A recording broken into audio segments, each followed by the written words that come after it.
Hello दोस्तों, आपका स्वागत है हमारे यूट्यूब चैनल पे।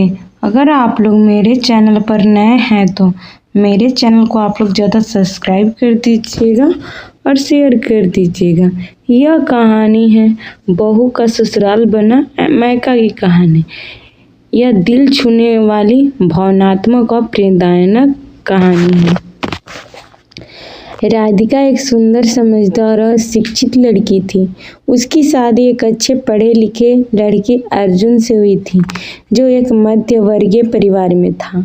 शादी के बाद वह जब अपने ससुराल आई तो उसके मन में कई तरह के डर और चिंता थे, जैसे हर लड़की को होती है। कैसा होगा ससुराल, कैसा होगा व्यवहार करेंगे लोग, क्या मैं सबको खुश रख पाऊंगी।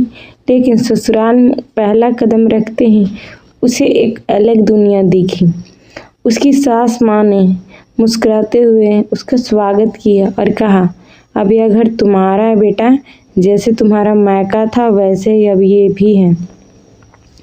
राधिका ने धीरे धीरे पूरे घर को समझा। सुबह की चाय से लेकर रात के खाने तक वह सबका ध्यान रखती। पर इस घर में एक बात अलग थी।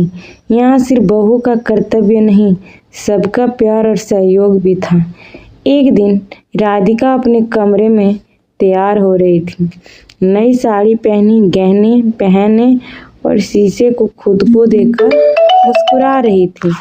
बाहर उसकी ननद उसके बालों में गजरा लगा रही थी।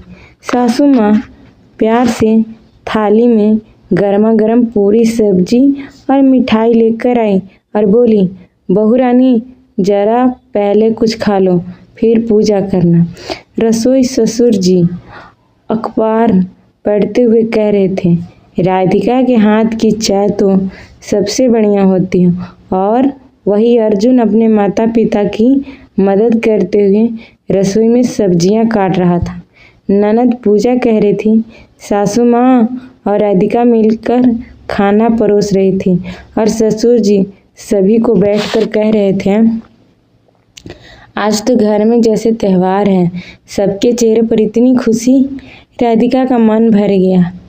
उसने सासू माँ के पैर छू कहा, माँ जी आपने तो मुझे मायके से भी बढ़कर प्यार दिया। सासू माँ ने मुस्कुराते हुए कहा, बहू जब बेटी दूसरे घर जाती है तो वही घर मायका बन जाए, यही असली ससुराल होता है। धीरे धीरे वह घर एक मिसाल बन गया। मोहल्ले की औरतें कहने लगी, देखो राधिका कि घर जैसे मायका है, कोई डर नहीं, कोई जबरदस्ती नहीं, बस प्यार और अपनापन। राधिका की कहानी हर लड़की की उम्मीद बन गई।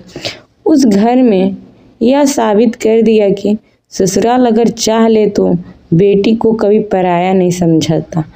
हमें इस कहानी से यही सीख मिली, जहाँ प्यार और सम्मान और बराबरी हो, वहीं ससुराल एक सच्चा मायका बन जाता है। अगर आप लोगों की कहानी अच्छी लगी हो तो सब्सक्राइब कर दीजिएगा और ज़्यादा से ज़्यादा शेयर भी कर दीजिएगा।